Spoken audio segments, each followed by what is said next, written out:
Oke, kita lanjutkan. Hal yang paling penting yang harus Anda ketahui di dalam pembuatan perjanjian internasional itu adalah kita mengenal mengenai prinsip-prinsip fundamental di dalam perjanjian internasional. Yaitu yang pertama adalah prinsip kedaulatan hukum nasional. Nah, di sini tadi yang seperti saya bicarakan bahwa ketika kita membuat atau membuat suatu perjanjian internasional, bukan berarti Anda lupakan perjanjian nasional kita. Tapi disinilah saatnya kita berjuang untuk mempertahankan bahwa hukum nasional kita lah yang merupakan yang akan menjadi pedoman di dalam perjanjian yang Anda buat kelak. Nah, di sini tentunya bahwa pemahaman terhadap hukum nasional itu menjadi sangat penting. Dan ketika misalnya lawan bisnis Anda, katakanlah orang yang sangat berpengaruh atau perusahaan yang sangat berpengaruh, misalnya perusahaan plastik atau yang memang satu-satunya di dunia ini, misalnya seperti itu, sehingga tidak ada lagi pilihan kecuali Anda harus bermitra dengan dia. Dan kemudian biasanya untuk hal-hal yang seperti ini di mana secara psikologis mempunyai kedudukan yang lebih tinggi, ya tentunya Anda mau tidak mau harus mengacu kepada hukum mereka. Ya, nah disinilah kita harus mengetahui juga mengenai bagaimana hukum perjanjian nasional tersebut berlaku di dalam hukum kita, atau bagaimana pemahaman kita terhadap hukum perjanjian nasional mereka. Nah, pemahaman suatu kontrak nasional juga sangat penting. Kenapa? Kalau kita lihat di dalam standar kontrak atau di dalam model-model law yang saya sebutkan tadi, itu memang biasanya dia tidak mempunyai sanksi.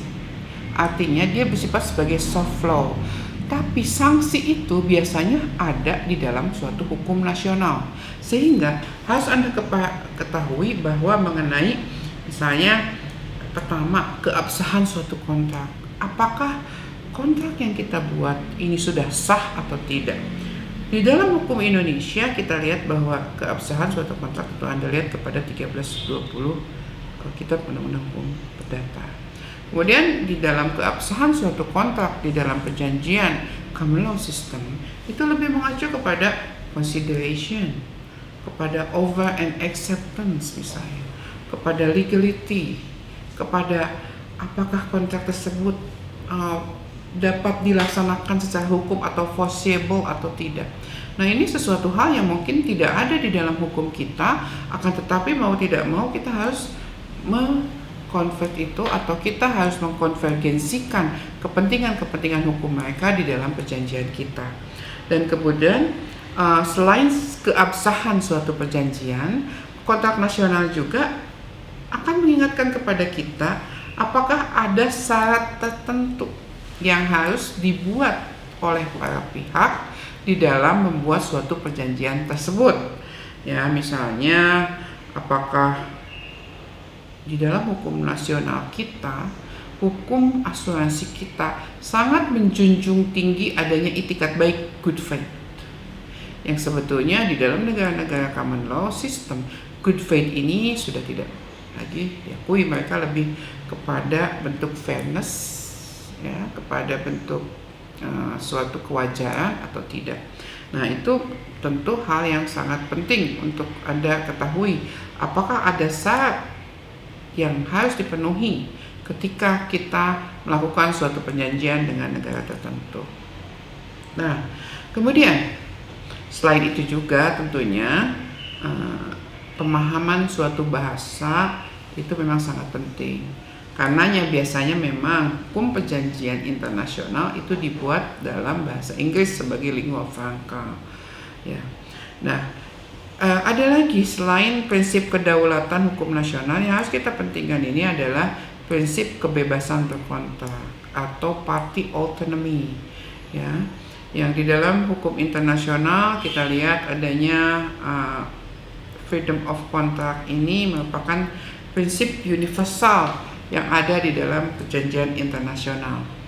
Nah, apa maksudnya dengan freedom of contract di sini? Ya, kebebasan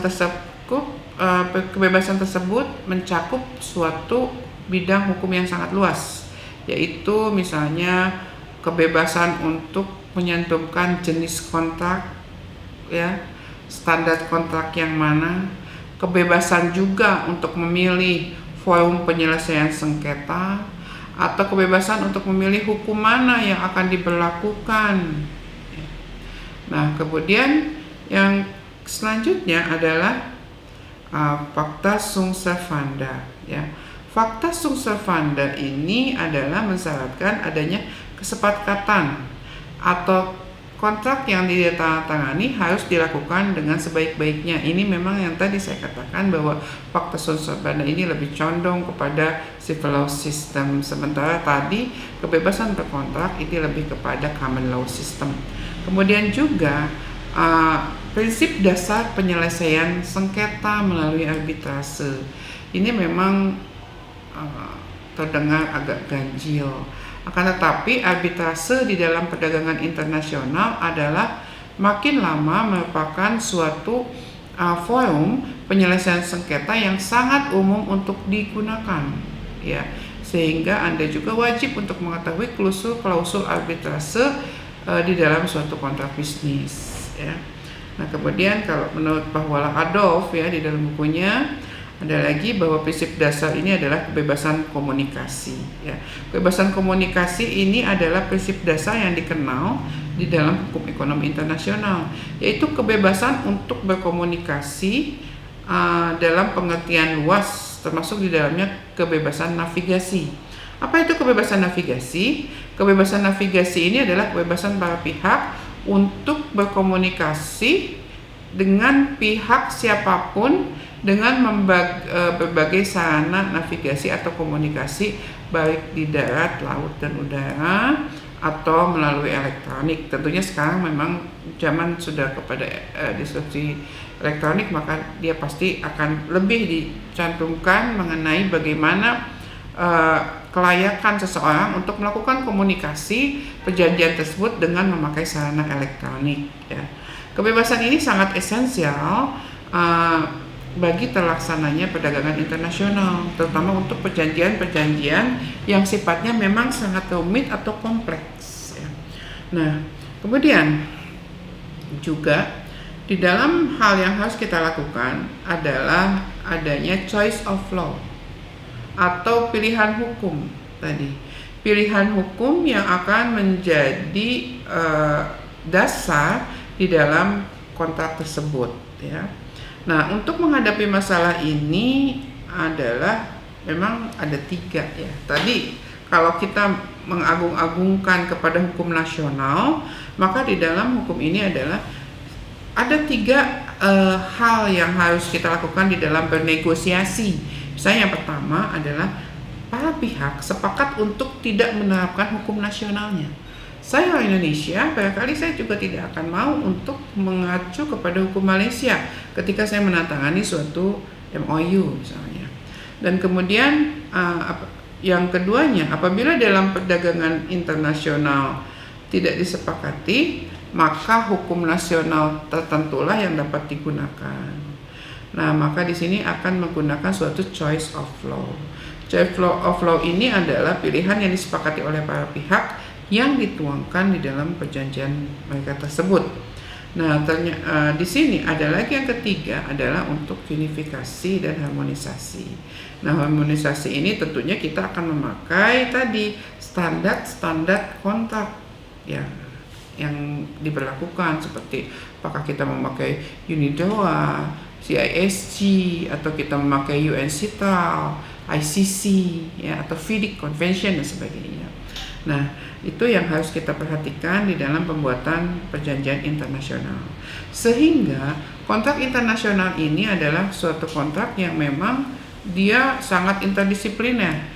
Dia merupakan kontrak nasional karena bisa saja hukum nasional kita yang dipakai. Dia merupakan bagian dari perdata internasional, jelas tadi saya sebutkan ada titik taut primer, ada berbagai prinsip-prinsip hukum perdata internasional yang berlaku, juga hukum perdagangan internasional. Karena kebanyakan dari standar-standar kontrak yang diperlakukan, model law yang dilakukan itu adalah untuk perdagangan internasional, dan hukum internasional itu sendiri juga satu lagi adalah perbandingan hukum. Tadi sudah dijelaskan sekilas sekali di dalam awal video ini mengenai perbedaan antara common law dengan civil law system, yang ini merupakan suatu perbandingan hukum. Nah, kemudian kita lihat mengapa hal ini menjadi sangat penting adalah siapa saja pihak-pihak di dalam kontrak internasional. Pihak-pihak di dalam kontrak internasional itu bisa perusahaan, jarang sekali orang perorangan yang melakukan perjanjian dengan perjanjian internasional, apalagi kalau untuk perjanjian perdagangan internasional yang kita sebut sebagai jual beli dagang, karena biasanya dia dilakukan antara perusahaan dengan perusahaan, atau bisa juga antara suatu negara dengan perusahaan lain, antara negara dengan negara yang tadi sudah kita sepakati bahwa ini tidak akan dibahas di dalam perkuliahan ini, dan antara organisasi internasional dengan perusahaan. Ya, ini adalah pihak-pihak di dalam perjanjian internasional. Nah, kemudian ada sistem atau ada satu nomenklatur yang dibuat di dalam suatu kontrak internasional di dalam praktek hukum Indonesia.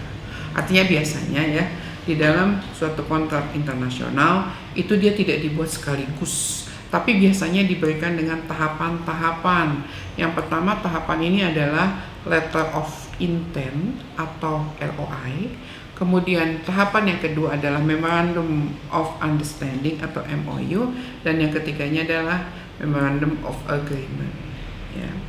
Nah, letter of intent ini apa? Intent ini adanya kesepakatan yang tidak mengikat dan yang menyatakan niat atau intention bahwa saya mempunyai niat untuk melakukan hubungan hukum tertentu dengan pihak lain, atau saya mempunyai niat untuk membeli barang, atau yang biasanya kita lakukan secara purchase order atau PO, ya, seperti itu. Nah, letter of intent secara teori dimaksudkan untuk memahami bahwa adanya kesepakatan yang tidak mengikat, artinya dia tidak mempunyai konstruksi hukum yang mengikat. Dengan kata lain, LOI ini digunakan sebagai langkah awal untuk negosiasi yang menuju kepada pembentukan suatu kontrak. Ya. LOI ini memang pada dasarnya adalah keinginan salah satu pihak untuk bermitra dengan pihak lainnya, ya, seperti itu. Dan nanti ditawari dengan penawaran. Dan kemudian apabila syarat-syaratnya sudah dipenuhi, ya, maka dapat diajukan. Artinya LOI ini bukanlah merupakan offer, tapi merupakan pra-offer. Ya. Pra-offer ini tentu saja kalau kita lihat di dalam common law system merupakan suatu kesepakatan yang tidak akan mengikat. Ya. Seperti itu. Dan biasanya berbentuk tadi saya katakan sebagai purchase order. Kemudian selanjutnya setelah LOI dibuat, ini juga ada yang dinamakan sebagai MOU. Antara LOI dengan MOU itu memang ada dua pendapat. Ada yang mengatakan bahwa LOI itu sama dengan MOU, ada yang mengatakan bahwa MOU itu merupakan langkah yang lebih advance daripada LOI. Nah, bagi mereka yang mengatakan bahwa LOI itu sama dengan MOU, maka MOU ini adalah istilah lain yang digunakan untuk LOI. Nah, dokumen-dokumen dalam kontrak tersebut kita sebut sebagai prakontrak atau pre-contractual dokumen, ya, yang merupakan langkah dokumen yang memuat keinginan awal dari para pihak. Nah, artinya begini. Setelah persyaratan yang diajukan bersama LOI ini setuju, maka para pihak ini tentu saja akan melakukan suatu offer atau penawaran. Apabila offer tersebut sudah diterima, maka kita sebut sebagai acceptance. Nah, pada waktu acceptance inilah maka purchase order atau yang kita sebut sebagai LOI atau kita sebut sebagai MOU ini berubah menjadi suatu kontrak atau agreement. Ya. Nah, akan tetapi kita lihat bahwa MOU ini adalah perjanjian atau suatu kesepakatan yang paling populer di dalam perjanjian internasional, bukan hanya di dalam perjanjian internasional yang dimaksudkan di dalam langkah hukum privat, akan tetapi juga hukum internasional dalam hukum publik. Nah, kemudian di sini akan tetapi memang ada dua pendapat juga mengenai MOU. Ada yang mengatakan bahwa MOU itu tidak mengikat secara hukum karena tadi dia belum menyangkut kepada over, kemudian dalam arti salah satu pihak tidak dapat mengenforce isi MOU tersebut kepada jalur kekuatan atau jalur pengadilan atau hukum yang memaksa. Akan tetapi ada juga negara-negara yang mengatakan bahwa MOU itu mempunyai suatu daya ikat seperti bagaimana halnya perjanjian, ya. Nah, istilah MOU dikatakan sebagai istilah politis yang sedapat mungkin menghindari penggunaan agreement yang dinilai formal dan mengikat, ya, seperti itu. Tapi saat ini terjadi perubahan bahwa MOU ini biasanya tidak berubah dengan agreement. Perbedaannya itu adalah pada waktu memulainya, sehingga MOU dapat berlaku sejak tanggal penandatanganan, sehingga tidak memerlukan lagi baju hukum nasional lebih dahulu sebelum pemberlakuan, ya. Nah, kemudian di dalam bahasa Indonesia ada lagi selain merupakan peningkatan dari MOU itu adalah perjanjian itu sendiri atau kita sebut sebagai MOA atau Memorandum of Agreement. Memorandum of Agreement di sini adalah peningkatan dari naskah kesepahaman yang dia berisi detail daripada MOU. Nah, kemudian di sini kita lihat, ya, bahwa klausul-klausul apa saja yang biasanya ada di dalam suatu MOU. Biasanya MOU ini terdiri dari sederhana saja, dia ada kepala, dia ada komparisi, ada premis, ada isi MOU, dan kemudian penutup. Nah, kalau isi MOU sudah ini ada perjanjian yang ada esensialianya, tambahan dan wajibnya, tentu saja kita akan bisa asumsikan bahwa MOU ini sudah mengikat. Karena biasanya kalau MOU yang tidak mengikat atau kita sebut sebagai letter of intent itu biasanya tidak akan mengacu hal-hal yang sifatnya wajib, hal-hal yang sifatnya hak dan kewajiban, ya, seperti itu. Nah, jadi di sini misalnya kita lihat kepada contoh MOU di sini, ya. Di dalam contoh di sini hanya standar saja, ya, sangat sederhana. Dia ada judul Memorandum of Understanding, kemudian juga para pihaknya siapa, ini yang terdiri dari para akta, ya, seperti itu. Kemudian yang keduanya komparisi, artinya mengapa para pihak ini ingin melakukan suatu perjanjian tersebut, ya. Nah, ini disebutkan di sini para pihaknya siapa saja dan mengapa mereka ingin melakukan suatu perjanjian tersebut. Dan kedua, apa saja yang akan dilakukan oleh para pihak di dalam melakukan perjanjian tersebut, misalnya pertukaran dosen, karena ini MOU antara universitas dengan universitas, maka di sini pertukaran antar dosen, misalnya untuk melakukan suatu penelitian bersama, menulis jurnal bersama, kemudian juga untuk melakukan kegiatan postdoktoral, untuk melakukan training attachment, nah, seperti itu. Nah, di sini Anda lihat lagi di dalam MOU ini, kalau Anda lihat ini ada dikatakan bahwa apabila ada hal-hal yang akan diatur lebih detail, ini akan diatur di dalam suatu perjanjian berikutnya. Nah, berarti di sini harus ada penjelasan dari MOU. Nah, itulah yang kita sebut sebagai MOA atau MOA atau Memorandum of Agreement, yang sebetulnya bahasa lainnya Memorandum of Agreement itu adalah kontrak itu sendiri, ya. Nah, itu mengenai kontrak nomenklatur atau tata cara untuk melakukan suatu kontrak di dalam perjanjian internasional, ya. Kemudian kita lanjutkan lagi dari MOU ini adalah kepada kontrak bisnis internasional. Nah, tadi seperti saya sebutkan bahwa di dalam kontrak bisnis internasional ini yang lazim dipakai ini adalah di dalam Wina Convention ini adalah pusat dari transaksi ekspor impor, ya. Artinya dia akan digunakan sebagai dasar dari kontrak lainnya. Yang dimaksud dengan jual beli barang ini adalah jual beli dengan harga tertentu, ya. Ini ada di dalam Konvensi Wina tahun 1980. Sale of something other than, among other things, ships, aircraft, hovercraft, goods bought for family and personal use, or good bought at auction. Nah, kemudian tadi di dalam jual beli internasional kita juga akan melihat adanya suatu perjanjian-perjanjian yang memang sudah ada model law-nya atau sudah ada convention-nya, yaitu mengenai kontrak untuk pengangkutan darat, laut, dan udara. Kemudian ada asuransi, kemudian juga ada pembukaan atau letter of credit. Nah, instrumen-instrumen hukum apa yang akan dibuat di dalam kontrak hukum yang tadi, yaitu yang tadi saya sebutkan adalah Konvensi Den Haag 1964 dan Konvensi Wina tahun 1960 atau kita sebut sebagai CISG tahun 1980. Kemudian di dalam kontrak barang tersebut atau perjanjian tersebut, ia akan mengatur hal-hal apa saja yang harus dibuat atau harus dimasukkan di dalam perjanjian.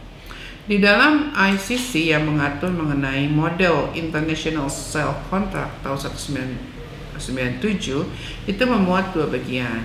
Yang pertama mengenai specific condition, yang kedua mengenai general condition. Specific condition ini adalah ketentuan-ketentuan yang khusus digunakan untuk jual beli barang. Misalnya mengenai tata cara pembayaran, mengenai bagaimana untuk penyerahan barangnya, kemudian bagaimana spesifikasinya dan sebagainya. Sementara kalau general condition ini adalah klausul-klausul yang baku yang memang harus ada di dalam suatu perjanjian. Misalnya bagaimana tentang apabila terjadi breach atau prestasi, kemudian juga misalnya apa yang harus dilakukan ketika terjadi force majeure, kemudian juga apa yang harus dilakukan terhadap pilihan hukumnya dan sebagainya. Jadi ini hanya dua saja, yaitu specific dan general condition.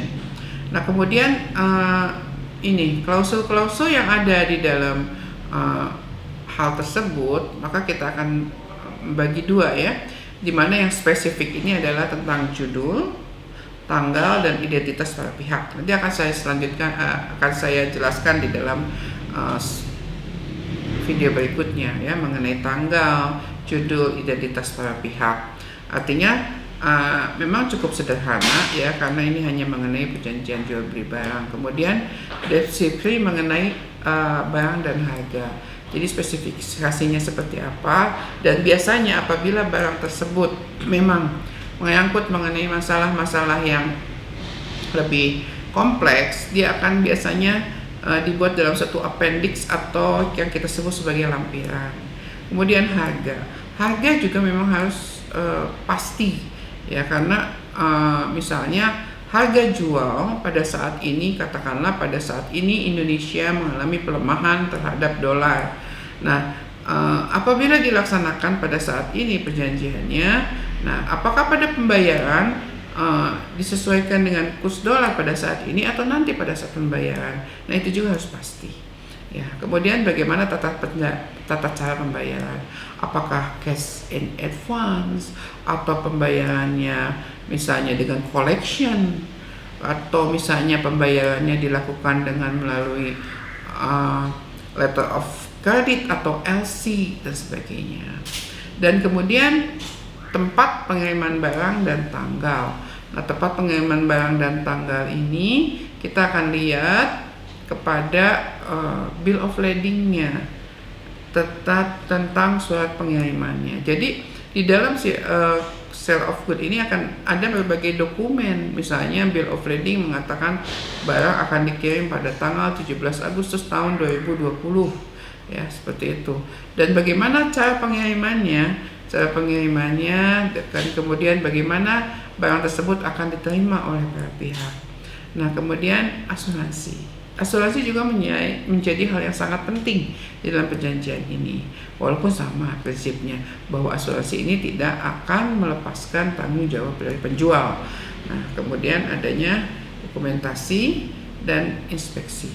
Nah, kalau kemudian mengenai masalah asuransi, dokumentasi, kemudian inspeksi, ganti kerugian, pembatalan, pilihan hukum, klausul pilihan hukum, pilihan forum, dan penutup, ini merupakan klausul yang kita sebut sebagai klausul yang sifatnya umum. Nah, kemudian kontrak komersial ini mencerminkan hasil harmonisasi dan unifikasi dari berbagai sistem hukum yang berbeda. Artinya memang amat mudah apabila kita memakai kontrak seperti ini. Artinya kita tidak perlu lagi mengetahui tentang hukum nasional negara masing-masing, akan tetapi memang itu sudah mengacu kepada suatu tatanan hukum yang sudah satu. Kemudian menunjukkan adanya kesadaran bahwa masyarakat internasional untuk melembagakan ketentuan yang lebih seragam. Ketentuan yang lebih seragam ini tentu saja akan dapat disukai karena dia akan lebih bisa menghalau atau mengurangi dari suatu gugatan-gugatan yang akan terjadi kelak. Kemudian sehingga di sini prinsip-prinsip hukum internasional ini tadi ya, adanya suatu keadilan, adanya suatu kesamaan kedudukan, adanya suatu kepastian para pihak. Nah, kepastian inilah yang akan dituangkan di dalam soft law. Sekali lagi, memang soft law ini, konvensi ini bersifat soft law ya, karena tadi seperti saya jelaskan bahwa konsep-konsep sanksi, konsep-konsep breach dan sebagainya itu memang lebih mengacu kepada hukum nasional. Sementara pada hukum yang sifatnya internasional seperti ini memang lebih bersifat sebagai soft law, yaitu yang ada pada UNIDROIT Principle of International Commercial tahun 2010. Nah, seperti itu. Nah, jadi di sini yang tidak seperti CISG ya.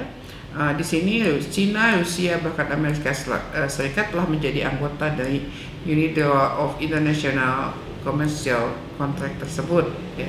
Sehingga artinya keanggotaannya lebih banyak daripada CISG. Nah, prinsip-prinsip kontrak internasional ini dapat dijadikan sebagai pedoman bagi berbagai bidang transaksi internasional lainnya, seperti di dalam jual beli barang, transaksi jasa, dan termasuk transaksi pengangkutan dan keuangan. Karena tadi seperti saya jelaskan, apa bedanya CISG dengan UNIDROIT? Kalau CISG ini dia hanya menyangkut mengenai masalah yang kita katakan sebagai jual beli tentang barang saja atau transaksi internasional dalam bidang perdagangan barang saja. Akan tetapi UNIDROIT Principle ini dia lebih luas. Dia lebih menyangkut mengenai hal-hal yang kita sebut sebagai transaksi barang, kemudian termasuk dalamnya jasa keuangan dan sebagainya, termasuk juga di dalam bidang finance.